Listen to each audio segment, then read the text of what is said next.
Om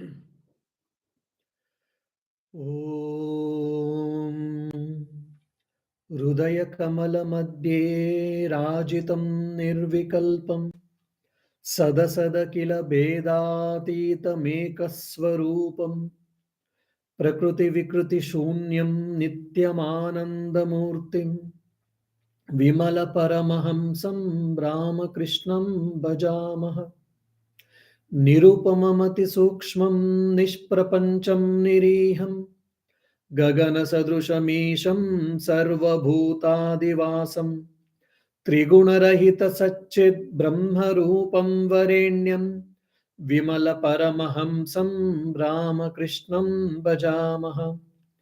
वितरितुमवतीर्णं ज्ञानभक्तिः प्रशान्तिः प्रणयगलितचित्तं जीवदुःखसहिष्णुं धृतसहजसमाधिं चिन्मयं कोमलाङ्गं विमलपरमहंसं रामकृष्णं भजामः। विमलपरमहंसं रामकृष्णं भजामः. Yeah. Dear devotees, today we are having one of the very interesting topic, which is on Bhavamukha. I also know that it is a bit difficult or a challenging topic for many of us. Why it includes lot of subtleties. But we are going to celebrate Sri Ramakrishna's birthday in the next week. That is on Tuesday, 12th of March 2024. So when we study the life and teachings of Sri Ramakrishna, and if you can study or hear or discuss about Sri Ramakrishna's life, teachings, and philosophy, and in that mood, in that bhava, if our mind is soaked, then our celebrating Sri Ramakrishna's Jayanti will be much more better or meaningful.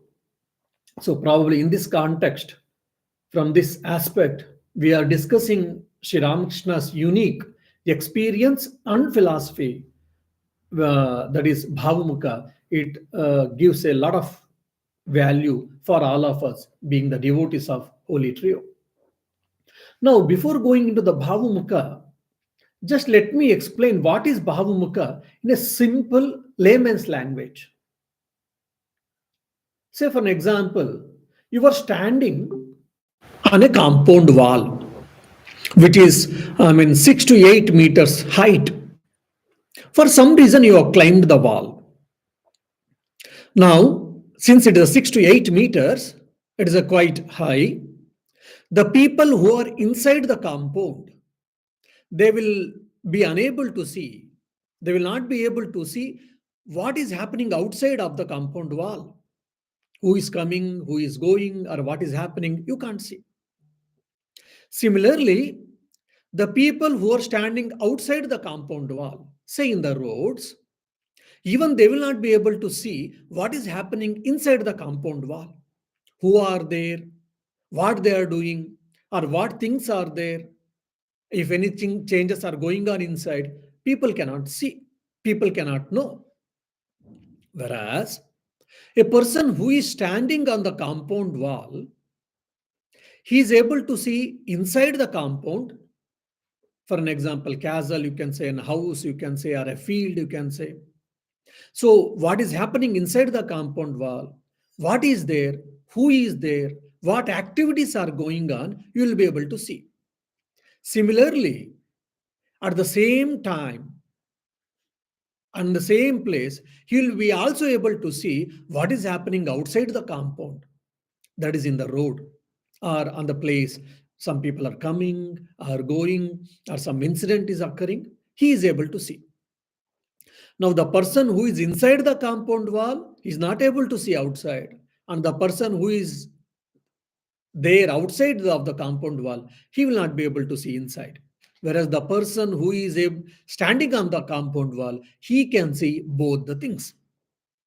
Similarly, we can take an example of our own house. Say, for an example, you are standing in the main door, at the footsteps door frame. You are able to see what is there inside the house, who are there, what is happening, cooking or eating or sleeping or watching television, the family members or friends. And at the same time, he or she who is standing on the door frame of the main entrance, he or she will be able to see the road also. And if vehicles are moving, and if anyone is coming, friend or relative, or any postman or delivery boy, he can see. Whereas, if say delivery boy comes and is outside of the house, he can't see in generally who is inside. Similarly, the people who are inside the house, they can't see who are outside or who has come. Whereas the person who is standing on the main door frame, he is able to see who are in the house and who has come outside of the house or from the road or whatever. So this is a rough translation or a oversimplification of the Bhavamukha. Now fine. Now Bhavamukha, what is seeing inside and what is perceiving outside also. If you ask there, the explanation will be the person who is in the Bhavamukha, he is able to experience the immanent aspect of the reality and the transcendental aspect of the reality, both. I know these are heavy words. So, I mean, the Brahman, one can see the Brahman, one can perceive the Brahman, one can experience the Brahman, and at the same time, the person, he or she, can also experience the immanent nature of the Brahman, is what the word. So, after giving the simple example or explanation of this, then let us go into the deeper meaning or deeper understanding of this Bhavamukha. It is a very unique phenomena, or it is a unique spiritual experience, and also in spiritual philosophy we find in the life of Sri Sri Thakur Sri Ramakrishna. Explicitly, in no incarnation's life or in their philosophy, we see this.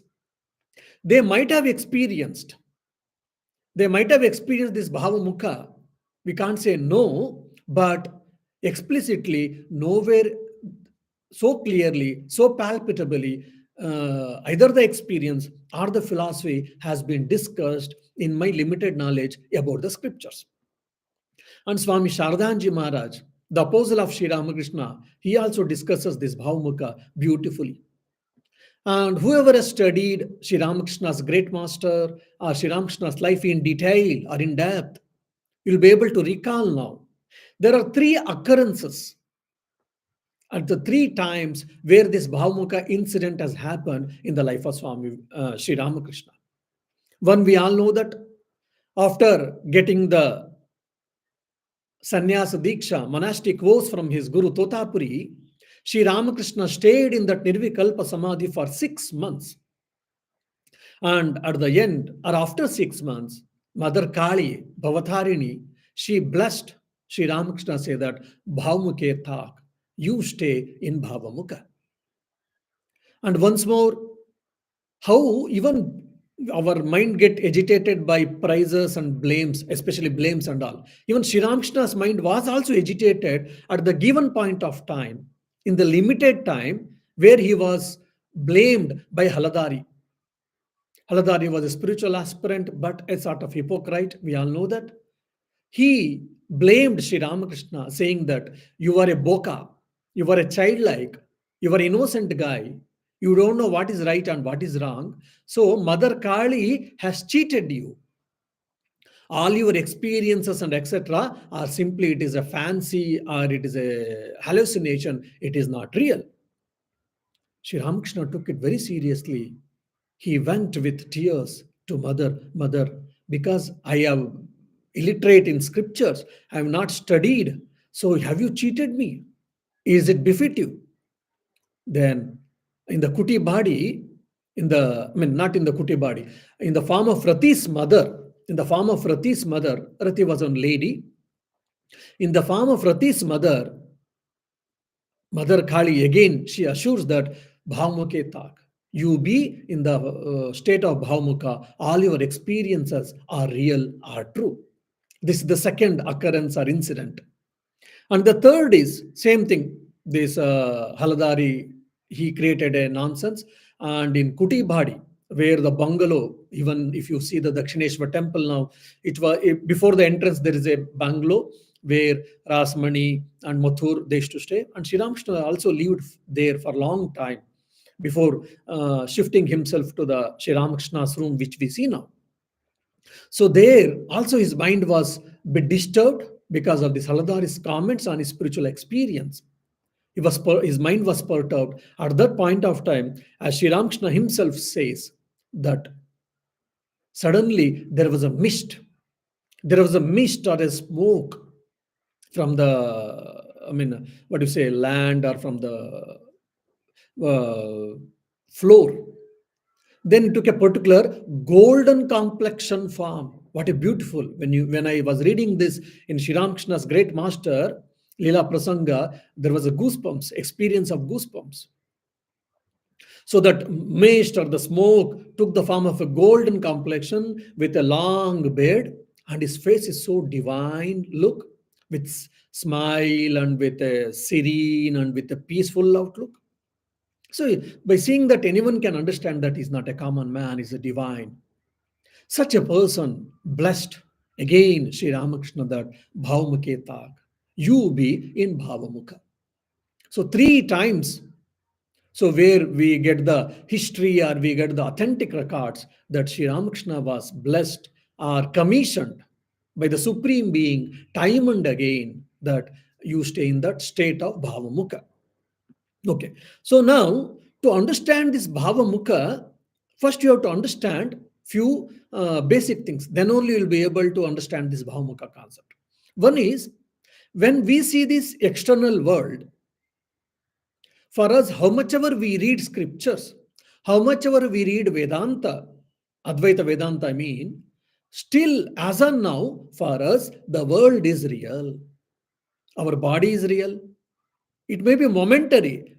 It has got a time, birth, date of manufacture and date of expiry, but it is real for us. Our mind, feelings, our problems, and this empirical world, it is real for us. That's why we are known as Ajnanis, ignorant people by the Vedanta. Okay. Now I continued my practice.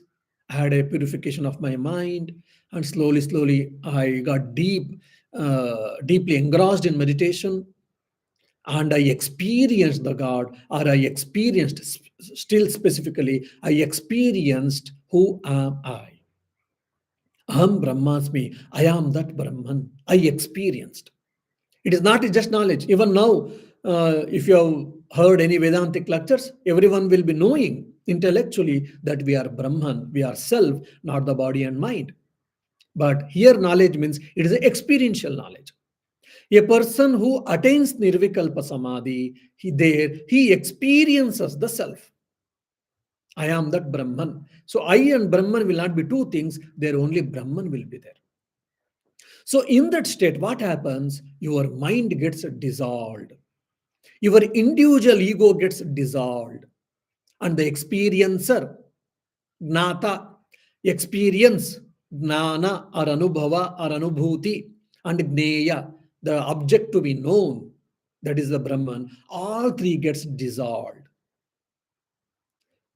Knower, known, and knowing, all three gets dissolved. Just like a Ganga river, when it merges with Ganga Sagar in the Bay of Bengal, you can't separate the Ganga. You can't find separately the Ganga in the Bay of Bengal, isn't it? When Narmada merges in the Arabian Sea, you can't find where is Narmada river.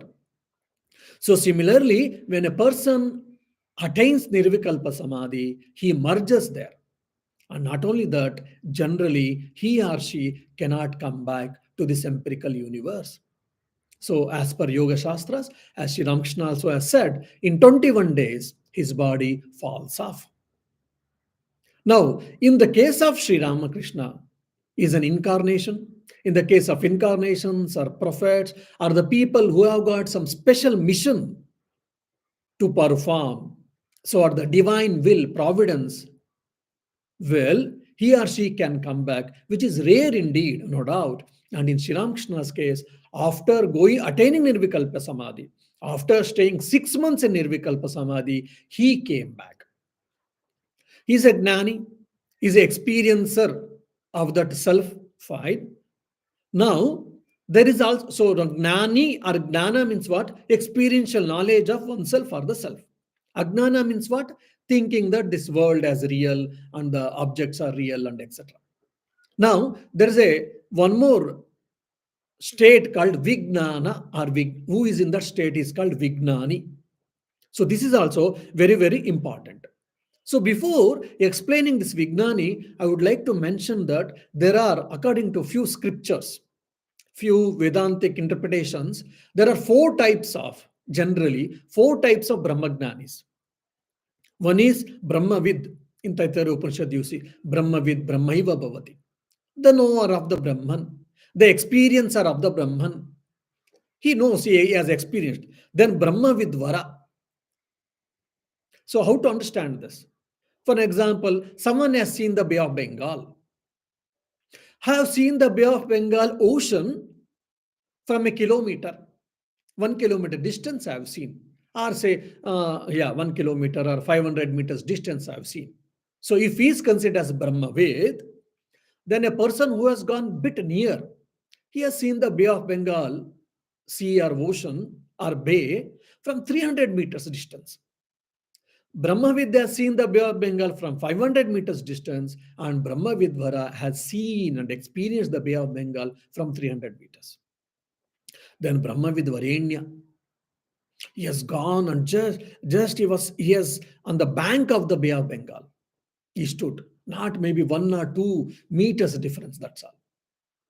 So at the, very near, very proximity, Brahmavidvarenya. Then a person who has taken a deep and who has dived and who has played in that Bay of Bengal. So he can be considered as Brahmavidvarishta. Just I'm oversimplifying things. So there are gradations in the knowers of Brahman, it seems. Anyhow, now, in the Vijnana, what happens actually? The Gnani who experienced the Brahman, and that's what happens in Nirvikalpa Samadhi. And Agnani is what? He doesn't know. He has not experienced about himself, and he thinks this empirical universe, objects, problems, everything is real. Maybe momentary, but it is real. Then Vijnani is what? The beauty is, this is a very subtle point. He sees this empirical universe as the Leela, as the play of the God, or of the Brahman, or of the Bhagavan, or of the Ishvara. So this is what one important point. Now, if you study deeply bits, few scriptures, and definitely you will get a question. You should get a question. Even in Narada Bhakti Sutras, our devotional scriptures also mention the same idea. Then what is the difference between Vijnana concept and Bhakti Shastras?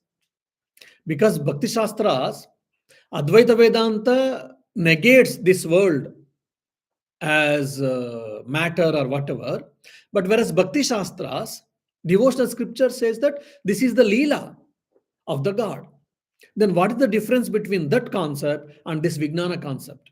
The subtle difference is, in generally, when the Bhakti Shastras say that we are being created by Bhagavan, and this world has been created by Bhagavan, and it is his Leela Kshetra, and all occurrences are Leela, there is a duality. I am separate, God is separate, and the world is separate.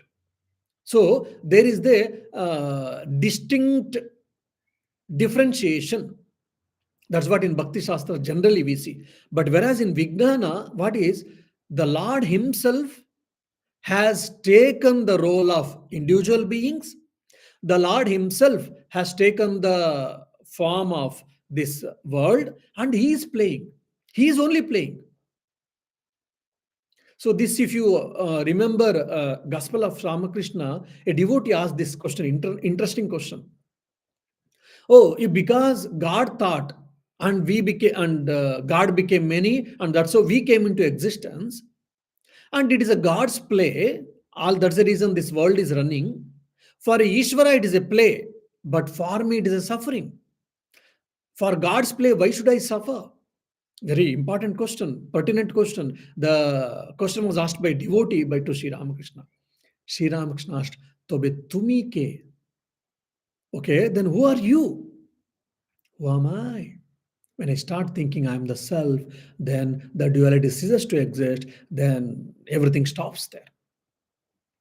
So the Ishvara has taken the form of Jiva, Ishvara also has taken the form of Jagat and is playing.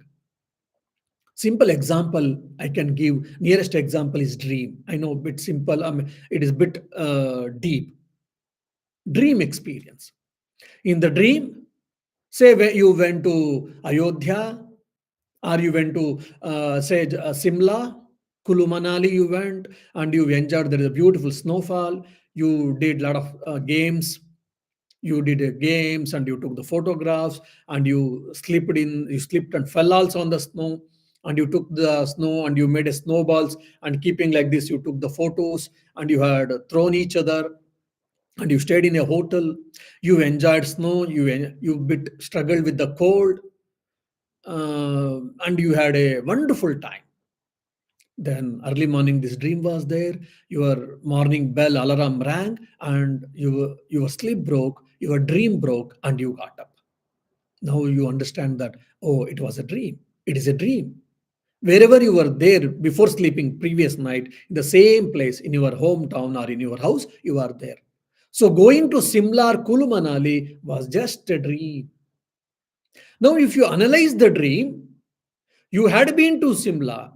You saw so many places. You saw so many houses or hotel, and you ate. You experienced the chilly. You experienced the cold, and you played, and you saw so many other people also. Now, how it happened? Your mind itself took the role of, or your mind itself presented the Simla, Kulu Manali people enjoying so many items.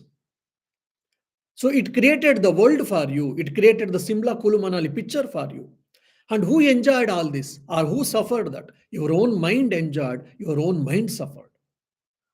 So again, Gnana, the knowledge of Simla Kulu Manali was in your mind. The mind created Simla Kulu Manali, and the experience was also experienced by mind only. So mind itself has created the world, Simla, and it enjoyed or suffered, and including the objects. So similarly, God has created this beautiful world. God has created so many beings. Or that's what Bhakti Shastras say. And here Vignani says that God Himself is appearing in all these forms, and He is enjoying His Leela. He's playing His Leela. It is a divine play basically. This is what the unique concept, a bit subtle concept can be for some of you. It is called Vignana, and the person who is in this state is called Vignani. He sees this world no more as mithya, no more an appearance. Rather, he sees that this is the play, divine play of the Lord. And he and Lord, the Lord is appearing him or her, and Lord is appearing as this world. This is the unique concept, or unique experience, and unique philosophy. So it is beyond Gnana and Agnana, that is called Vignana. And this is beautifully told by Sri Ramakrishna in a simple example. Now you are climbing steps to go to terrace. So when you are climbing steps, every step you are climbing and you don't know what is in the terrace. For you, steps and terrace both are different. Okay, then slowly you climb the steps, and you are getting a picture of the terrace, what is there, etc. Then you climbed the steps and you reached the terrace. Fine. You reached the terrace and you saw and you examined the terrace, and you already had the knowledge of the steps, and again you are seeing the steps from the terrace. Then now you understood, oh, the steps, the material from which the steps are made, from the same material even the terrace is made up of. From the bricks, from the sand, from the cement, whatever the material we've used to build the steps, So the same material is used also to create the terrace. So both are one and the same. So he is able to see both are one and the same. But initially, when you are climbing the steps without knowing the terrace, you are not aware. But when you are going to terrace, when you went to terrace, when you are able to see, when you got a larger picture, then you are able to understand that both are made up of same material. This is what Vijnana, as Swami Vivekananda, as Sri Ramakrishna says. Sorry. And one more important philosophical observation, or as Swami Vivekananda and Sri Ramakrishna and Shardanji says that, no, one is Jagat and the other is Brahman. Brahman is, what do you say, Satya, Brahma Satya, and Jagat Mithya. Mithya means it is not non existent, it is only an appearance. Or I am not seeing as it is, I am seeing something as. I am seeing something else. So, for an example, you got jaundice and you are seeing the world as yellow, but really the world is not in yellow color. That's what is sort of mithya. Now, the Vijnani perceives the self as the Brahman, as a nitya, absolute, transcendental aspect of the reality, which we all know that. But at the same time, he considers this world as a leela, not as a mithya. He considers this world and the manifestation, any manifestation for that being, sentient beings or insentient things, all of them are the leela of that reality, which is the immanent part of the reality, we say, that is called as leela, nitya and leela. And this Vijnani sees this absolute reality, is a technical name, Vijnana Ghana Eka Rasa. Vijnana Ghana Eka Rasa. Means there is only one thing which is there everywhere. What is that? That is consciousness or self. So he doesn't negate the world as mithya, rather the Vijnani, he sees the world as the just the play, leela of the immanent reality. The transcendental reality. This is a one philosophical things you have to understand. So, one more way of understanding is the Gnani. From the Advaita Vedanta point of view, he gives importance to Sat and Chit aspect of the Brahman, whereas the Vijnani, he also accepts and he sees, no doubt, but he gives the important importance to the Ananda aspect, blissful aspect of Brahman, which we see in Bhakti Shastras also. So the Advaita Vedantin says, Brahma Satya, Jagan Mithya, Jivo Brahmaivanapara. We all know that. Now, the Vijnani says that Brahma Satya and Jagat Leela.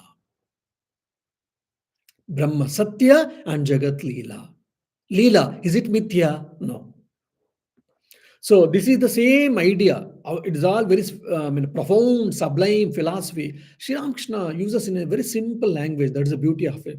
Whenever you know bit Vedanta and when you start reading Gospel of Ramakrishna, you will enjoy like anything. How simplest way Sri Ramakrishna, in a profound way, he has explained. Jini Brahma, Tini Shakti. Jini Nitya, Tai Leela. This is what in a Bengali, simple Bengali. Whoever is as Brahman, he himself is appearing as Leela, immanent aspect and transcendental aspect of the reality. Whomever you call as a Nitya, eternal, permanent, he himself is appearing as, he himself is playing. That play is called Leela. Jini Brahma, Tini Shakti, Jini Nitya, Tini Leela. So, Brahman is, what is the corollary of it? What is the conclusion of it? Brahman is appearing as one and Brahman is appearing as many. So, one and the many are not contradictory, which becomes in a sort of illogical, but it is not illogical. That's what it is, a Vijnani's experience. So, Swami Tapasyanji says that very beautifully, it is illogical mysticism. It is not illogical. Because one and many can two stay together. If you studied Vedantic scriptures in deeply, you will immediately will say, no, Swami, sorry, it is a illogical, you say. You will say that. No, it is not illogical. It is, Swami Tapasyanji beautifully explains this Bhavamukha, Jini Brahma, Tini Shakti, Jini Nitya, Tini Leela. that as illogical mysticism. So, and one more thing is, Sri Ramakrishna himself has said that the Lord or the Bhagavan or the Brahman is Nirakara? Yes. Is it Sakara? Yes. And he is beyond. So generally people say if he is a Sakara, then he is not Nirakara. If he is Nirakara, then he is not Sakara. Sri Ramakrishna says the Lord is Sakara with form and is Nirakara without form. And it is not only two, he is much more, he is beyond this. This is also very important thing. So he is with formless, is immanent and is transcendent and is beyond this. So this is what the one of the important corollary of the this Vijnana concept. Now he also explains this beautifully with the example of water and ice. There is a ocean water, and in some places because of the drop in temperature, the water turns into cold. I mean into ice. Similarly, the God is like a water, I mean Sachidananda. Then because when the devotees pray, when the devotees desire, so the God takes the form. It is nothing but an ice like that. So that's why it's an avatara Purusha and all we say that. So that means Kali is the Kali or Rama or Krishna, Rama Krishna or Sharada, whomever you take, they are the Saguna aspect of Brahman. Again, it is also a very interesting part. Kali is the Saguna aspect of Brahman, then Brahman is the Nirguna aspect of Kali. Second is also again interesting. Kali is the Saguna aspect of Brahman, then Brahman is the Nirguna aspect of Kali. Then when you understand, you'll be able to understand Sri Ramakrishna's experiences and Sri Ramakrishna's philosophy in much more way. So Vijnani blends the Paragnana of the Nitya and Parabhakti of the Bhagavan or the Brahman. So Parabhakti and Paragnana has beautifully blended in this Vijnana concept or in the Bhavamukha concept. And one more discussion has been done this regarding this Bhavamukha state by Swami Shantivratananda in his great master as called universal ego or cosmic ego, which is called Vishwa Aham. Now, all of us, we have got individual egos, which we all know that. We need not to explain much about this. All of us, we are well aware. Individual ego. Now, when we experience the Nirvikalpa Samadhi, this individual ego gets merged.